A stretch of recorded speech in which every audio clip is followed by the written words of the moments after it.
سلام الله عليكم ورحمة الله تعالى وبركاته. داوديال كسو دوادا جنال كان عصوبي حق افتيشي waxaan idinku soo gudbin doonaa muuqaallo idin xiise geliya xogag macquula sidoo kale barnaamijyo ku saabsan caafimaadka. haddaba daawada waxaanu kaa codsanaynaa inaad rukumatid kuna xirnaatid janalka noqotidna qofka ugu horeeya ee daawada muuqaalada. taasi waxa ay sababaysaa inaanu joogtayno soo gudbinta muuqaallo idin xiise geliya. maanta waxaaynu mowduucayna ugu horeeya kaga hadli doonaa waxtarka ama faa'iidooyinka ay noo leeyihiin biyuhu.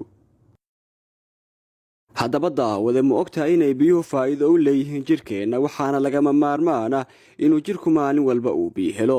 sidaa darteed waxaa loo baahan yahay inaanu ku dadaalno cabitaanka biyaha.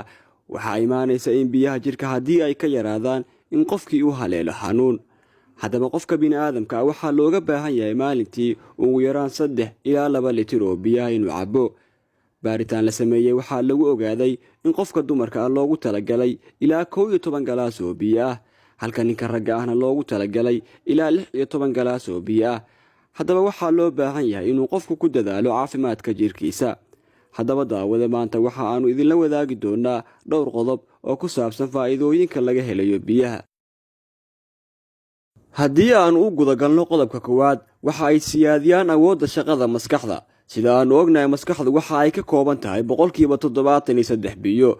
waxa ay biyuhu u xoojiyaan maskaxda kana caawiyaan inay si qoto dheer u fikirto.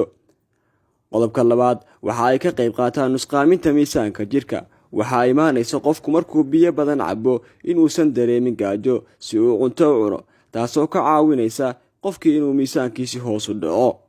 haddaba taasi waa miisaanka xad-dhaafka ah. qodobka saddexaad, waxa ay jirka ka caawiyaan saaritaanka sunta iyo haraadiga. jirka waxa ay ka caawiyaan biyuhu inay saaraan sunta ku jirta jirka, taasoo ka samaysantay haraadiga cuntadii uu cunay qofku. waxa ayna u saaraan sida dhididka, kaadida iyo wixii la mida. qodobka afaraad, waxay xoojiyaan habdhiska difaaca jirka. waxaa jirta xilliga qaboobaha inuusan qofku biyo badan cabin, taasoo ku keenta qofkii jirkiisu inuu daciifo, waana sababta uu qofku ugu nugul yahay xanuuno fara badan xilliyada qaboobaha. qodobka shanaad, waxa ay ka qayb qaataan ilaalinta caafimaadka wadnaha. sida aanu ognahay, wadnuhu waxa uu bamgareeyaa dhiigga una qaybiyaa jirka intiisa kale. haddii uu jirku biyo waayo, waxaa dhacaysa inuusan dhiiggu si fiican u shaqaynin. qodobka lixaad, waxa ay ka hortagaan haf urka ama inuu afka ur xun bixiyo. waxay calaamadu tahay in qofka afkiisa ur xun bixiyo inuusan isticmaalin biyo badan. haddaba waxa ay kaa caawinaysaa inaad biyo badan cabtid inay ka dhammaato afka haraadigii cuntada. taasina waxa ay keenaysaa inay bakteeriyada aysan u ogolaan inay ku noolaato afka. haddaba waxaan kula talinayaa qof kasta oo daawanaya muuqaalkan inuu ku dadaalo cabista biyaha, taasoo ka caawinaysa qofku inuu helo caafimaad dhammaystiran. waadna ku mahadsan tihiin daawashada muuqaalkan. fadlan u sii sheer gare ama la wadaaga asxaabtaada.